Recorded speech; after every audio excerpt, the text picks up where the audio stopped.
This video is definitely sponsored by a subscriber of mine who has a product called Adrenal Relief.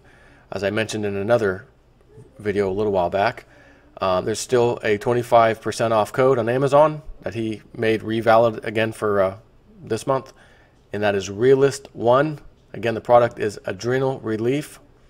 Increase happiness. Ashwagandha can ease stress and anxiety by 44%. Sleep. Magnesium is well known for its ability to relieve insomnia and relax muscles. Boost energy. Vitamin B complex can do this naturally without the use of caffeine.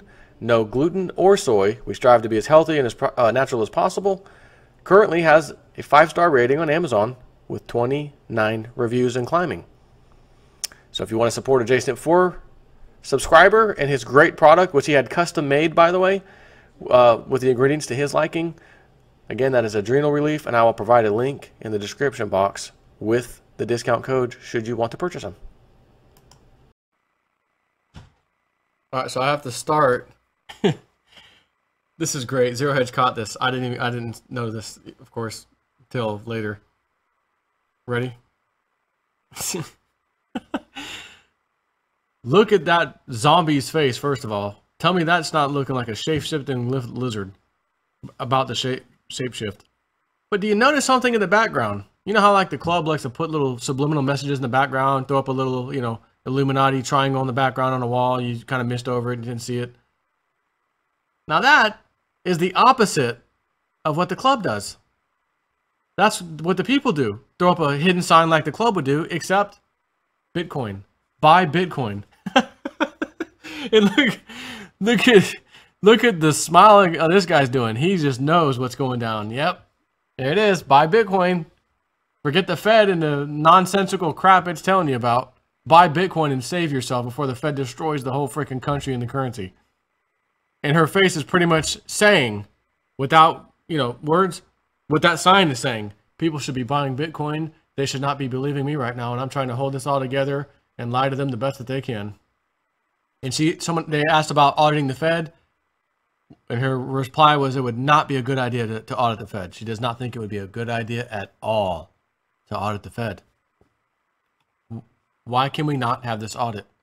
It's our money. It's our money, and we need it now. Call J.G. Wentworth. It's our money, and we're paying taxes on it now. We'd like to know which bank or buddies you gave it to, and how many bonds are out there that we're paying interest on, and any kind of deals that are going on. We'd like to see that. I think what we'd find is they gave so much money to the banks turned around and parked it back at the Fed to earn more interest on it, while the rest of us struggle to pay bills, debts out of control, more debt in our lives than we've ever had before. Which brings me to, honestly, what this video is supposed to be about in the first place. But I saw that, and it said, if you blinked, you missed it or something. I'm like, well, what is this? And again, matter of fact, here I'm talking about it. Yelling, I'm strongly opposed to audit the Fed. That's, you know, it was right there for you to see. I guess I could have told you to look at it. Anyways, our neighbors to the north. Our neighbors to the north. Household debt to income. Canada is in serious trouble again, and this time it's for real, says Zero Hedge. Some time ago, Deutsche Bank's chief international economist, Torsten Slok, presented several charts which showed that Canada is in serious trouble, mostly as a result of its over-reliance on its frothy, bubbly housing sector, but also due to the fact that, unlike the U.S., average household had failed to reduce its debt load in time. Canada is in serious trouble, and its household to debt income, you want to know what it's at? 150%. Of course, this is back in 2014, though, as far back as this chart goes. Additionally, he demonstrated that it was not just the mortgage-linked dangers from the housing market, and this was before Vancouver and Toronto got slammed with billions in hot Chinese capital inflows, by the way, as credit card loans and personal lines of credit had both surged, even as multifamily construction was at already record highs and surging, while the labor market had become particularly reliant on the assumption that the housing sector would keep growing indefinitely. What does that sound like? Suggesting that if and when the housing market took a turn for the worse, or even slowed down as expected, a major source of employment in recent years would shrink. 7% of Canadian workers work in housing, construction, and double of the U.S. share, or double of the share of the U.S. First, we will fast forward to today when the trends shown by Sloak 2 years ago have only grown more acute, with Canada's housing, or not housing, but household debt, if you will, continuing to rise. Its divergence with the U.S. has never been greater. Again, this one goes to about 2015 and a half. Canadian household debt, well above U.S. peak. BEA, Federal Reserve Statistics Canada, BIS, which is Bank for National Settlements, household debt as a percentage of disposable personal income. Again, it is above now that we're past 2014, it is now about 160 to 165%. You can't have a debt load above 100. And even if you're at 100, you're pretty much at the point of no return. So it's time for bankruptcy. It's time to do something to get that off your back. How do they do it in Canada at 160%? How is this even possible? How are you guys surviving up there? Making the debt service ratio disturbingly sticky. Making matters worse, recent trends in average hourly earnings show that if the U.S. Federal Reserve is concerned with U.S. wages, then the Bank of Canada should be positively terrified. As BMO writes today, the chart above, which you don't really need to see this, looks at the 2-year change expressed at annualized rates, which takes out some of the wonkiness in monthly readings. It's pretty clear that the trend in U.S. wages has moved up from the sub 2% pace, or is that minus 2% pace? Sub 2% pace in the early years of the recovery. Just not minus, sub 2% pace in the early years of the recovery to around 2.5% now. Not a huge move, but still significant. On the other hand, Canadian 2-year wage trends have collapsed to barely above 1.5% after being above the U.S. pace for most of the recovery. This is a much bigger concern/issue than the modest cooling in U.S. wages in the past few months, which could just be a statistical quirk. And yet, despite all these concerning trends, virtually all of these red flags have been soundly ignored, mostly for one reason: the wealth effect in Canada, courtesy of its housing market, grew and grew and grew. Real housing prices, you're going to have to look at this one.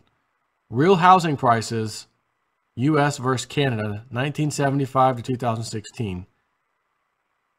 U.S. is the orangish color. Canada, of course, is blue.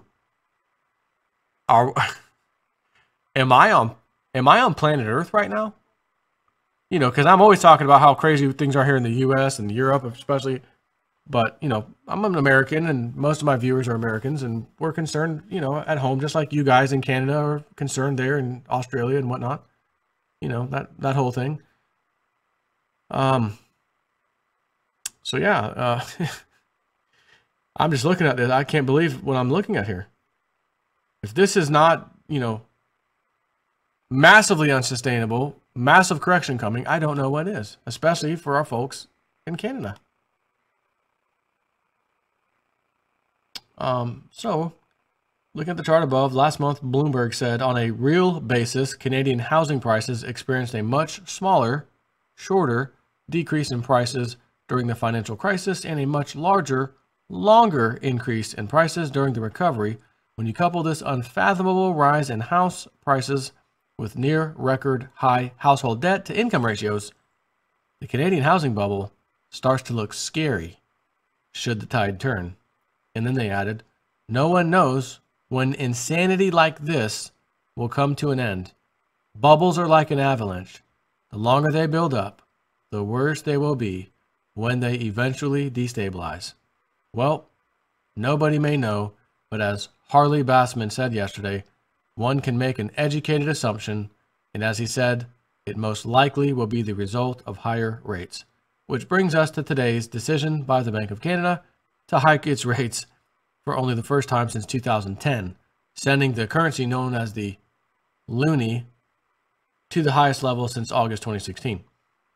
But aside from the surging currency, now that Canada has set off on a rate hiking path, it has a bigger problem, one whose absence for so many years allowed the Canadian housing bubble, in Bloomberg's words, to flourish. Suddenly rising rates. As CBC reports, Canada's 5 biggest financial institutions immediately increased their prime interest rates on Wednesday, shortly after the Bank of Canada hiked by 0.25%. The Royal Bank of Canada was the first to announce an increase, followed by TD Canada Trust, Bank of Montreal, Scotiabank, and CIBC. Effective Thursday, the prime rate at the 5 banks will rise to 2.95% from 2.7%, matching the 0.25 percentage point increase to the Bank of Canada's overnight rate. But the bigger problem is not so much rising short-term rates, but what is going on the long end. It is here that the pain for the housing market will be most acute, because as 5-year rates have doubled in the recent past, the 10-year yield is now at the highest level it has been since May of 2015, and it is rising fast. And as U.S. home buyers from the time period of 2004 to 2006 remember so vividly, there is nothing that will burst a housing bubble faster than a spike in mortgage rates, which is why, while Torsten Slok's original warning that Canada is in serious trouble 2 years ago may have been premature, this time it appears all too real, thanks to none other than the Canadian Central Bank. You know, that's like our Fed, of course, which may just have done the one thing that will finally burst the country's gargantuan housing bubble. And finally, he says, for those skeptical, here is David Rosenberg explaining why he is skeptical about Bank of Canada's view of a robust economy ahead. Well, that makes 2 of us. And, of course, I'll link this site. Take care.